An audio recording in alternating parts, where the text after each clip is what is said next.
Well, good morning, everybody, and thank you for coming out today.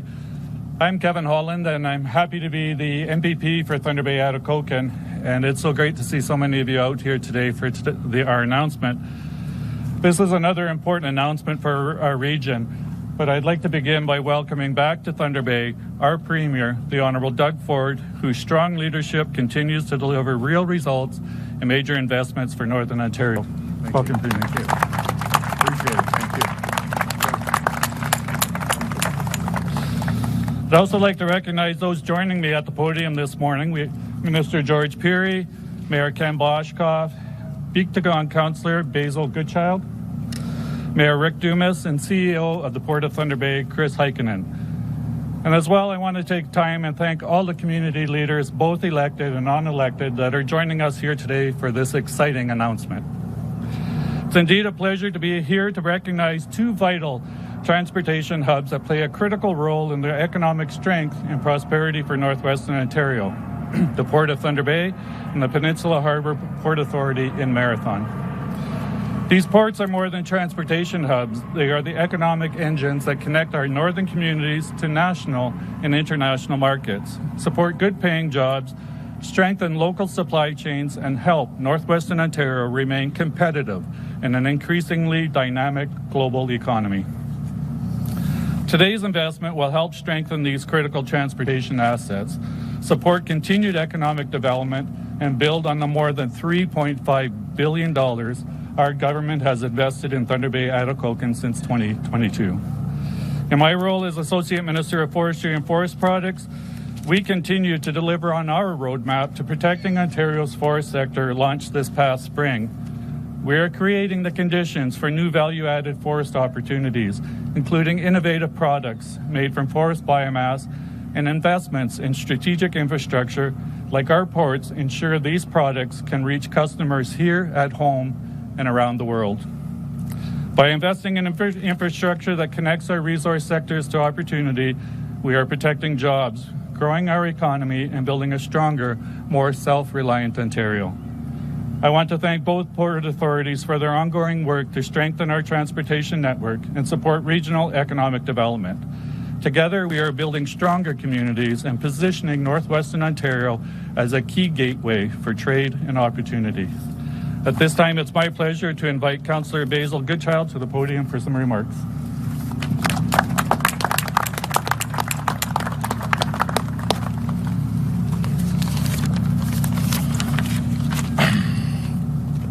Good afternoon, everyone. On behalf of the Biigtigong Nishnaabeg, I'd like to thank the province for its investment in the Port of Marathon. This commitment recognizes the strategic importance and the tremendous potential this project holds for the future of our community and the broader North Shore region. I would also like to acknowledge that the Port of Marathon is situated within the unceded territory of Biigtigong Nishnaabeg. This investment represents a meaningful opportunity to advance economic reconciliation by ensuring that First Nations are full partners in economic growth and development. The opportunities this represents for Biigtigong Nishnaabeg are significant. Increased port activity and future industrial development can create employment, contracting opportunities for businesses, workforce development initiatives, and long-term sustainability that can provide prosperity for future generations. Perhaps the most exciting is what this means for the former pulp mill site. While its closure left a significant void, we now have an opportunity to reimagine and revitalize the property. By leveraging this port and its strategic location, we can attract new industry and investment that creates shared economic benefits for Marathon, Biigtigong, and Ontario alike. Today's announcement is more than an investment in infrastructure. It is an investment into unlocking the economic potential of our territory and our region. Thank you. And now I'd like to welcome Mayor Rick Dumas.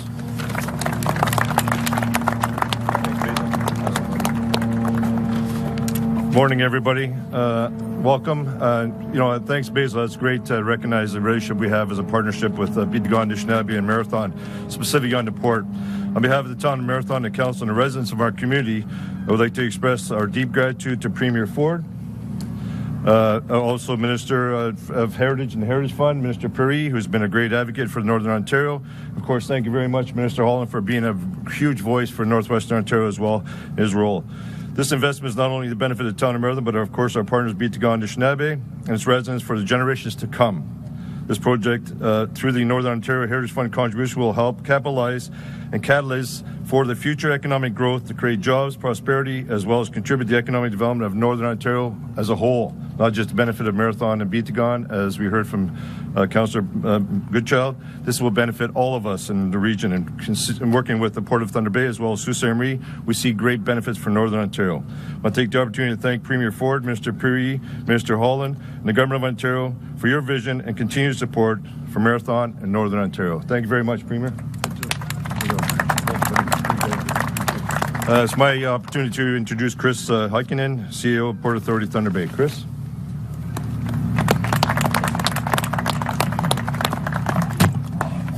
Good morning, everyone. I'm Chris Heikkinen, and I'm the CEO of the Thunder Bay Port Authority. It's great to be here with Premier Ford, the ministers, and other dignitaries. And it is my distinct pleasure to welcome you all here to Kiefer Terminal within the Port of Thunder Bay. The Port of Thunder Bay is an important facilitator of commerce in northwestern Ontario and administers the only major port in the region. Thunder Bay is the largest export port on the Great Lakes St. Lawrence Seaway system, including both Canadian and U.S. ports. Kiefer Terminal, built in the 60s as a package freight marine terminal, has over the last 20 years been revitalized as a supply chain gateway for inbound dimensional project cargo, break bulk, and bulk cargoes. Kiefer's regular commodities include steel products such as structural steel, rail, pipe, and steel plates, windmill components, electrical infrastructure, mining equipment, and bulk phosphate fertilizer. With our stevedoring partner Logistec, the terminal continues to serve our neighbouring prairie provinces as well as Northern Ontario while providing meaningful employment and economic growth in our city. What's more is that by attracting inbound cargo flows to the Port of Thunder Bay, we expand the vessel capacity available for backhaul cargoes of grain and potash, improving supply chain efficiency and competitiveness, and reducing the environmental footprint of transportation overall. On behalf of Thunder Bay Port Authority, I extend our deep appreciation to the Government of Ontario for the project support being announced today. The project will help us to expand our service offerings, improve cargo handling efficiency, and most importantly, ensure available capacity for growing international import volumes. By drawing cargo to the marine mode, which is the most environmentally friendly mode of transportation, we contribute to the sustainability of the Canadian supply chain. Again, I wish to express gratitude for the vote of confidence in the work we are doing here at the Port of Thunder Bay. Together, we are strengthening the efficiency and resiliency of the Canadian supply chain and enabling significant associated economic benefits for our city and region. Thank you. And I'll now welcome Mayor Ken Boshcoff to the podium.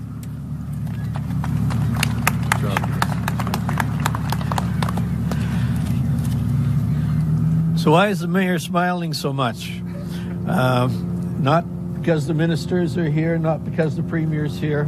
Well, because of those, for sure. But it's always a pleasure for me because a lot of you don't know that I'm an honorary member of the ILA and was made so when I was the first director of marketing for the Port Authority, and it's something that I feel quite proud about. So in recognizing the Premier and his good ministers and my colleagues in elected municipal office, and congratulating Chris and his team for all the work they've done in working with Kiefer to ensure that this port stays top of the lakes, that's for sure. And our story as a city and as a region has always been tied to the water and always been tied to the lake since anyone could remember anything. So for us, more welcome news.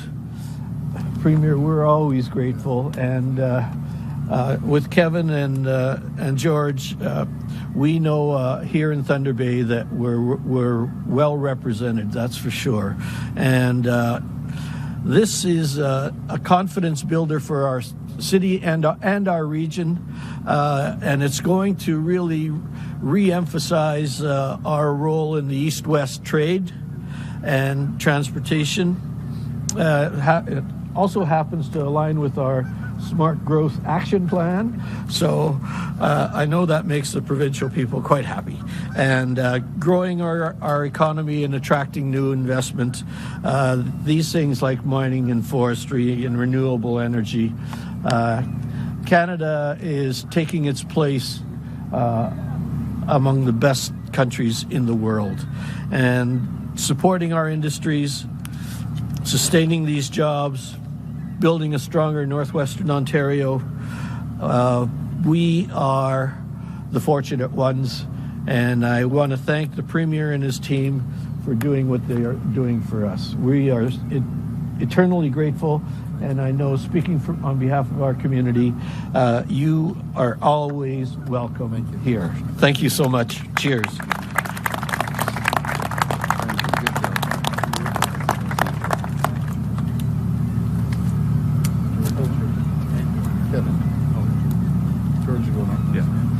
So I asked Minister George Pirie to come up for a few remarks.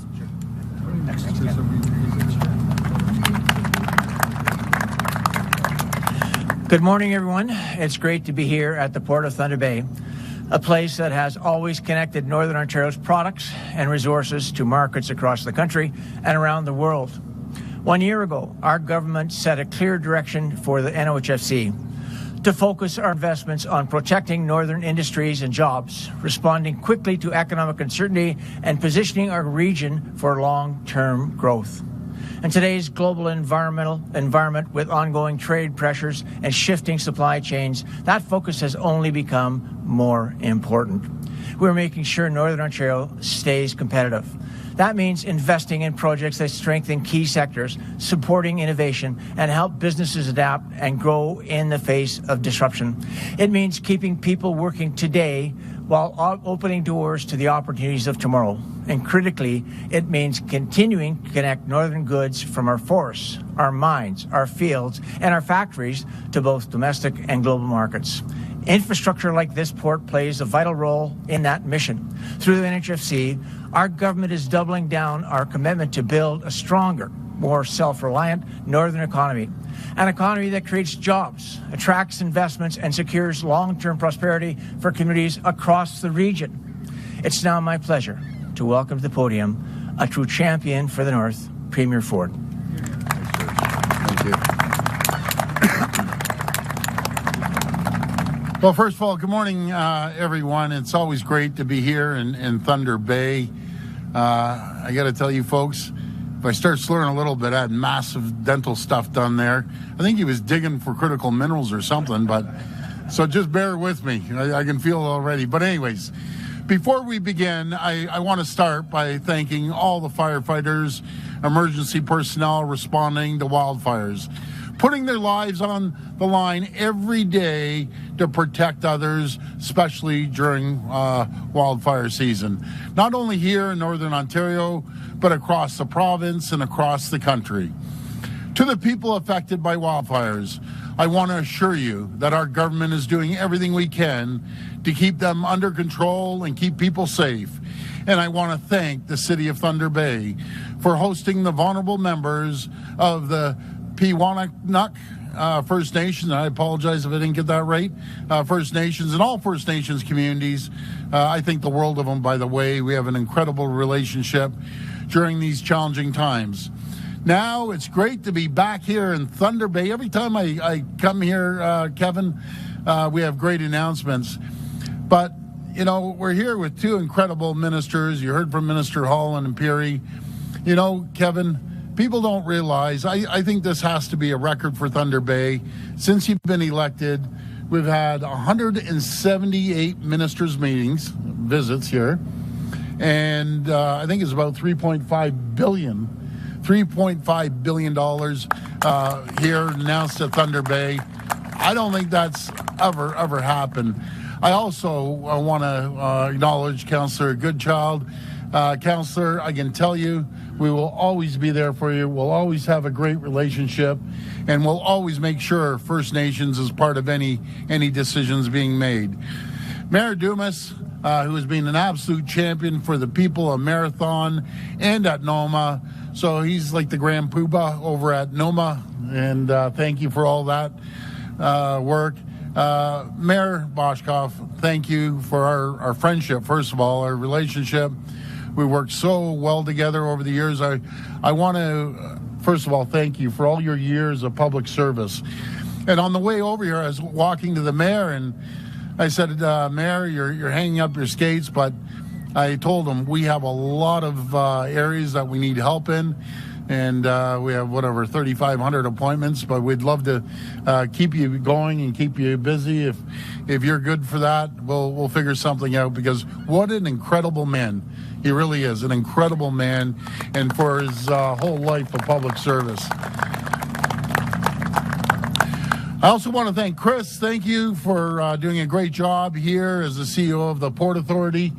It's a bright future, and we're going to do a tremendous amount of work here, and we're going to make sure there's a lot of people employed. So, Chris, thank you for hosting us today.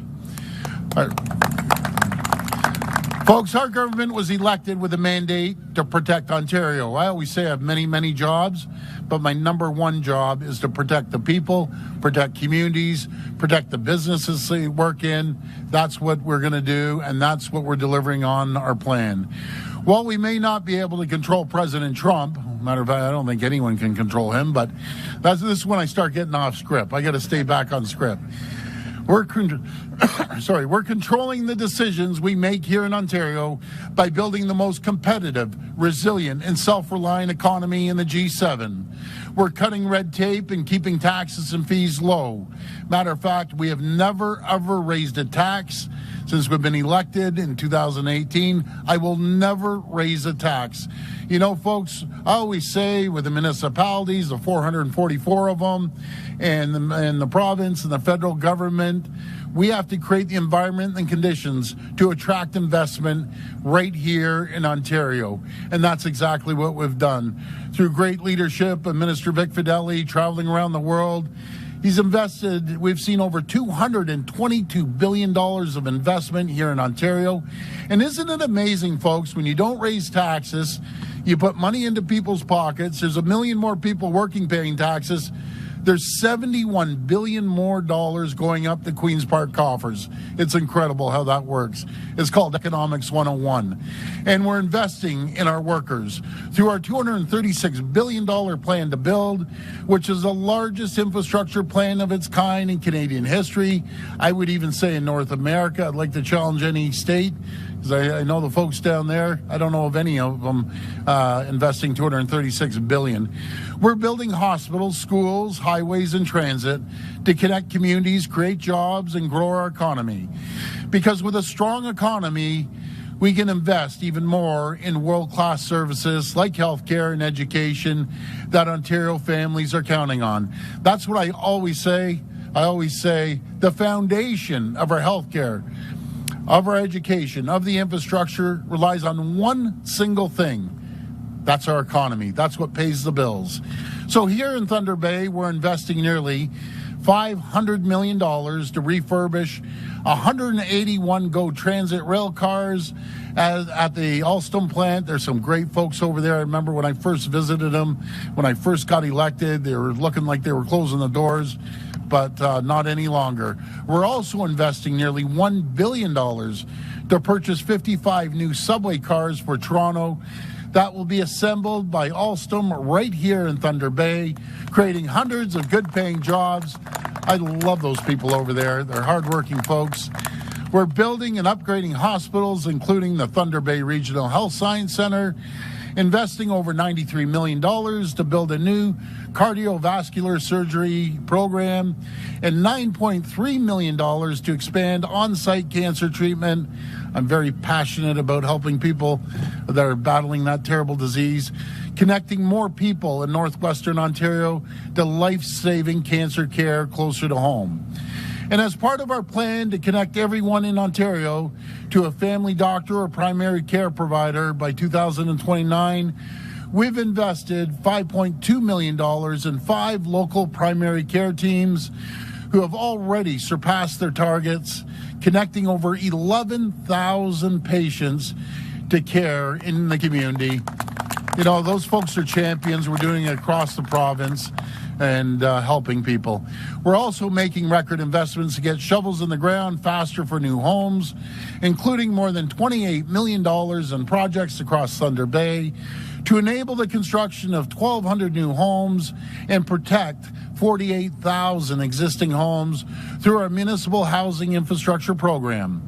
We're making these investments to ensure families, workers, and businesses have the world-class services and infrastructure they need to thrive in northwestern Ontario, because Thunder Bay and Northern Ontario are a vital link between our province and the rest of the country.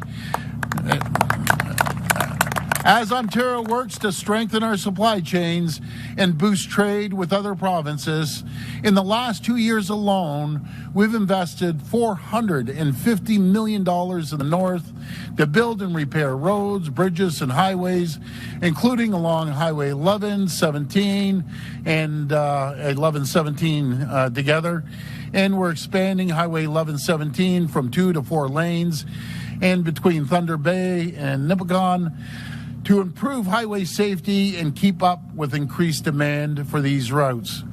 You know, folks, I get a lot of calls about Highway 11, 17, and 1117.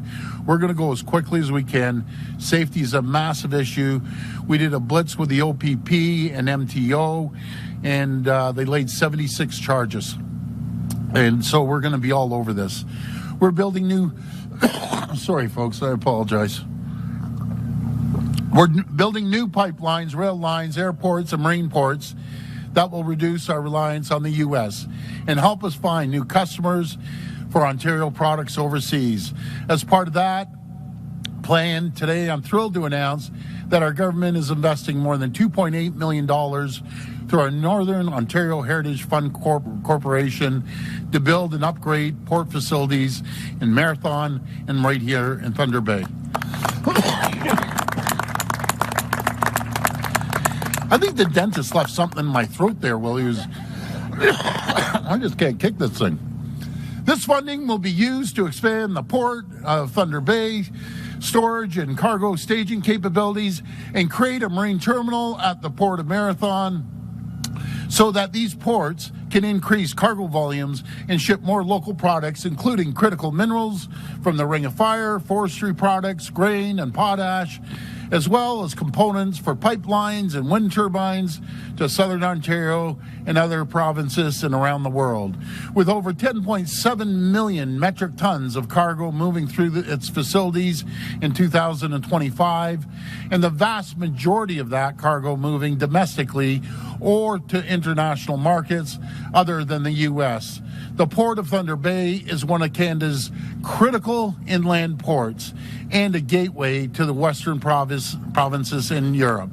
Today's strategic investment will ensure both ports are positioned to capitalize on once-in-a-generation opportunity in the Ring of Fire now and for decades to come. I'm thrilled to be here for this important announcement, and I look forward to continuing to work with both great mayors, and they're both incredible mayors, and First Nations partners and other provinces and territories to unlock economic opportunity and build the strongest, most resilient and self-reliant economy in the G7. I want to thank you for having me here today, and may God bless the people of Ontario. Thank you so much.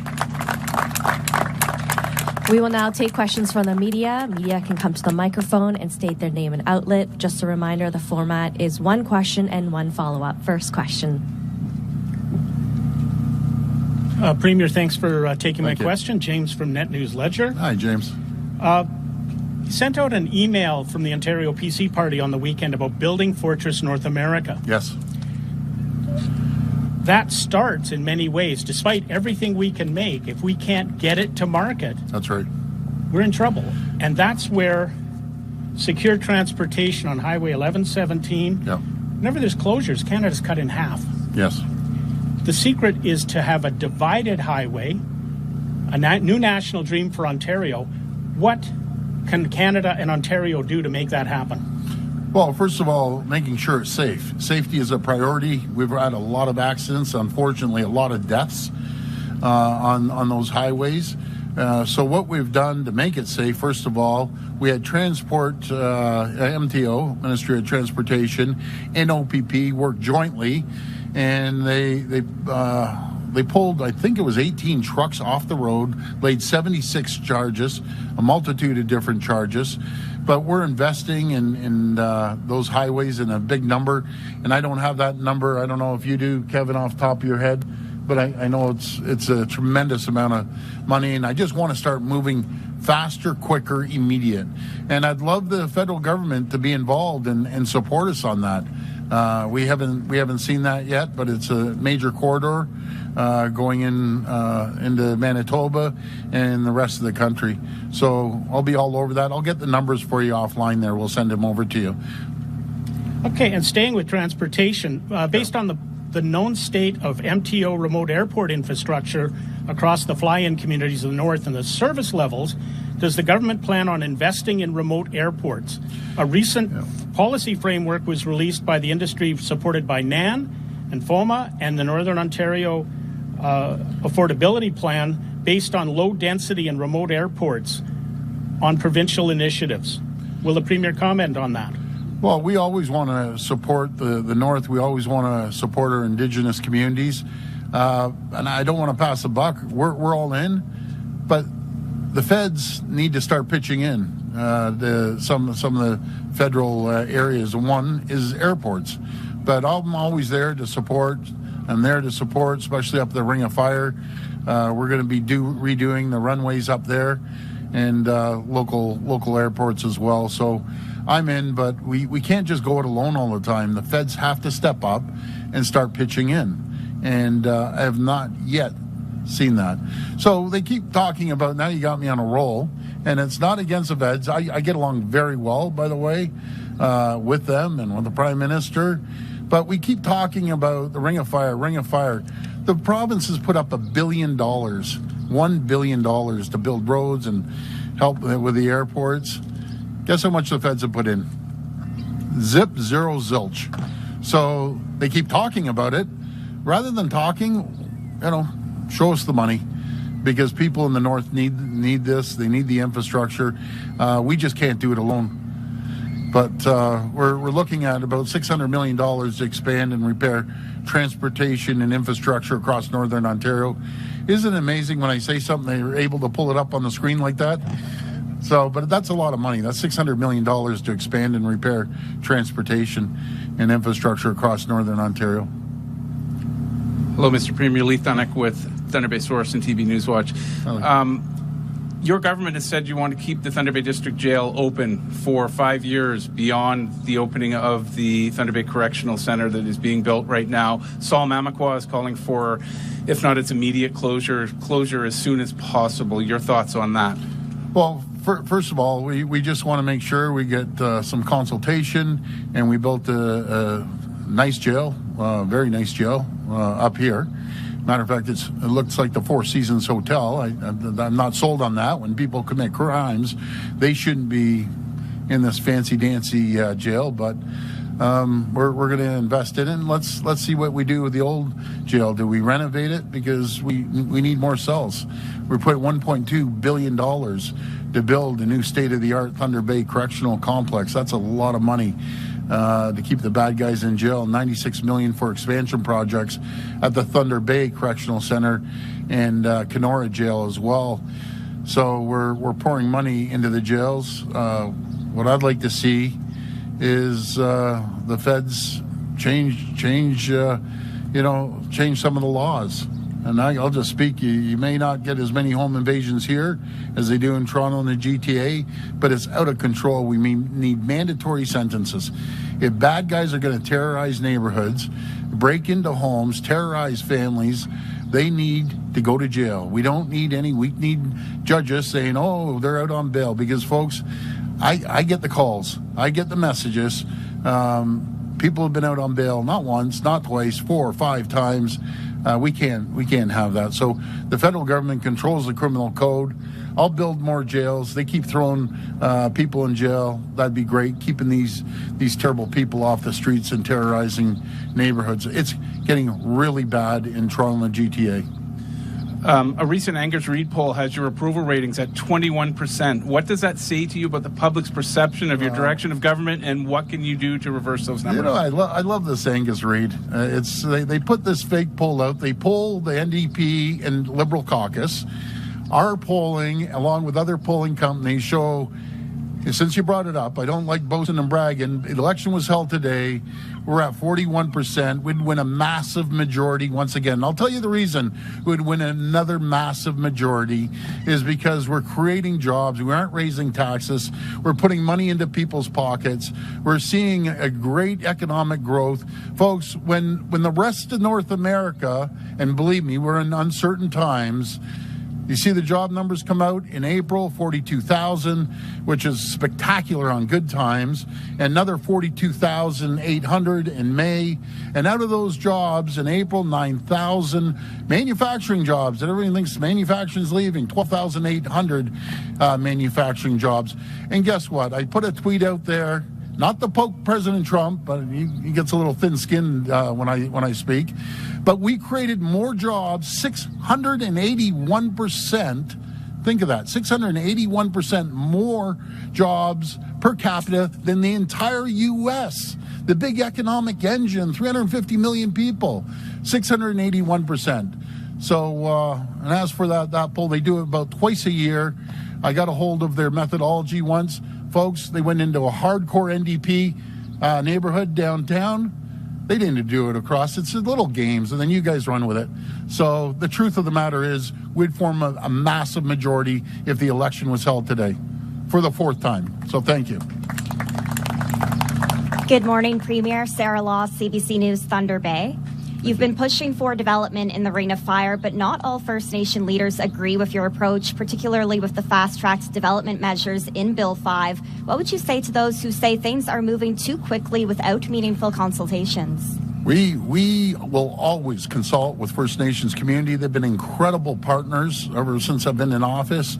My goal, and I'm sure the leaders of the First Nations, and because I talk to a lot of them almost every single day, they want their communities to be better. They want their kids to have a future. They want their kids not to be living on gas and natural gas. They want electricity, transmission lines. They want to be partners. Just with exactly what we're doing here, no matter what we do, they should be partners. And their lives are getting better because we're stepping up to the plate, no matter if it's here or the Ring of Fire or all over Ontario. That's what we're focusing on until they have proper health care. We're building long-term care homes. We're building community centers. And I communicate with them constantly. There's no premier that's ever picked, and this is what they're telling me, they can pick up the phone and call, and they actually get a call back. And we talk about projects.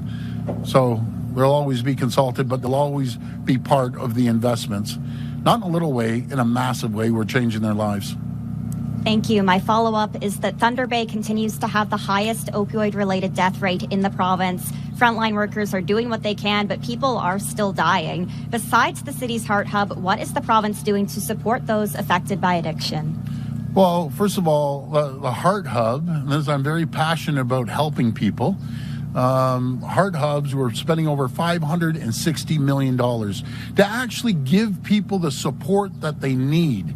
Think of that. Rather than giving out needles that the old program was, that I totally disagreed with, it's like giving someone an LCBO card that's an alcoholic and telling them to go there every single day. I don't believe in that. I believe in giving them proper shelter. I know Thunder Bay received over $6.4 million every single year, and also $2 million per year for a new youth wellness hub in Thunder Bay. So we're trying to help people get back on their feet, find gainful employment, and get off the drugs. Thank you. Hello, Mr. Premier. Joey Langdon, TBT News. As we came in today, there was OPSU workers at the gate. That strike has now reached about a month. Is the province committed to reaching a fair deal as soon as possible? Okay, so it's not the province. I keep stressing this. This is the service providers. We give money, a lot of money. We've increased it dramatically. And the service provider works with the unions, and I think we almost have half of them already completed, done. So there's the other half that has to get done. I think they do incredible work. They work very hard, the OPSU folks, and we appreciate the work they do.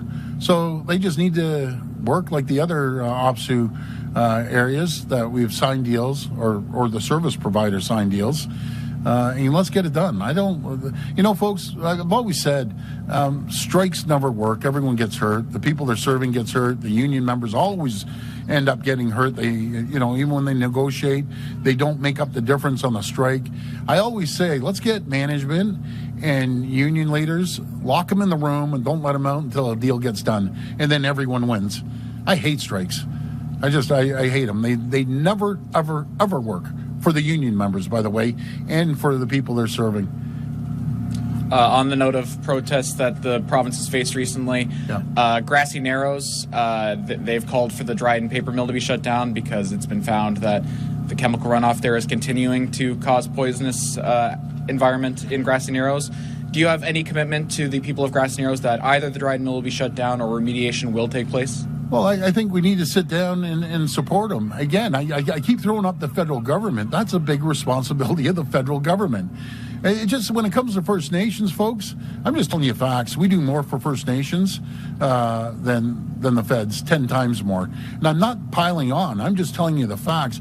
On reserve, the federal government should be supporting the Indigenous communities. And we're pouring money into First Nations. I'd love to support them any way we can. Number one priority is to have clean drinking water for everyone in Ontario. But again, we're the feds, right? Where are they? Thank you for your time. Thank you.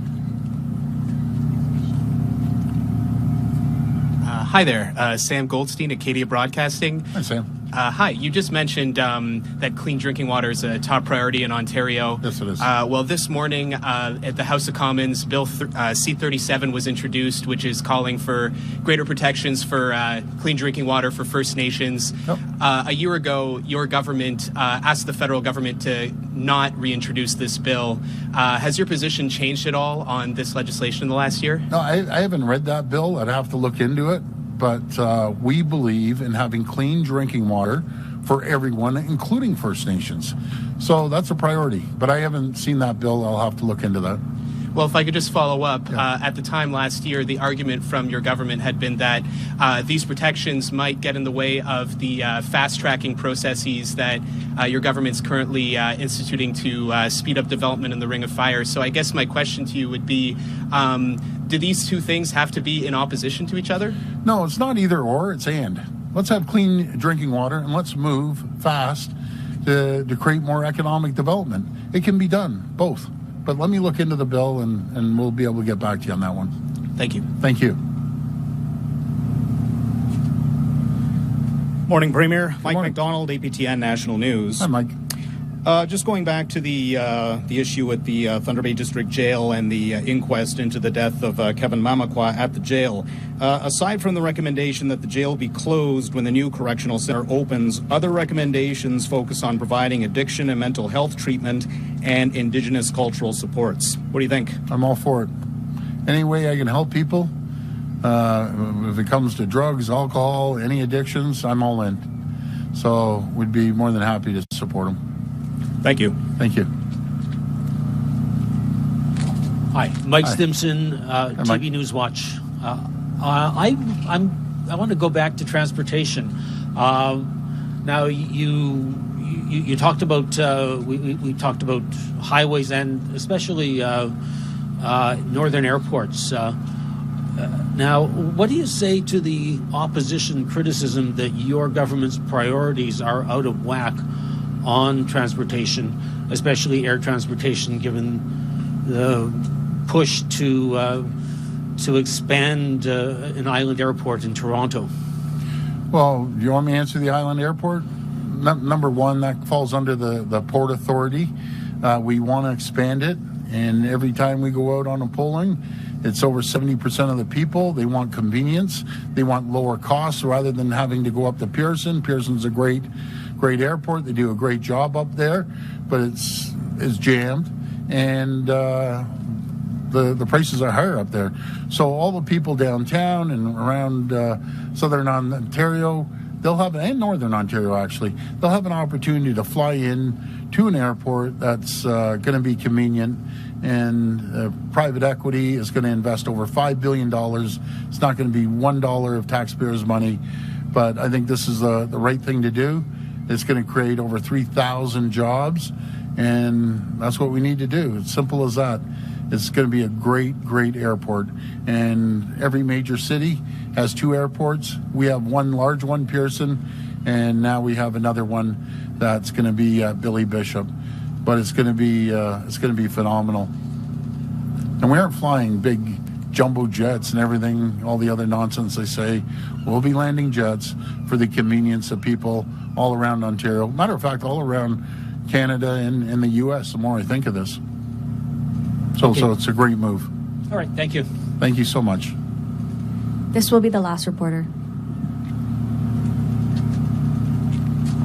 Welcome, Premier. Sandy Krasowski with the Chronicle Journal newspaper. Thank you. Sir, the City of Thunder Bay is scrambling to find any sliver of land for housing development.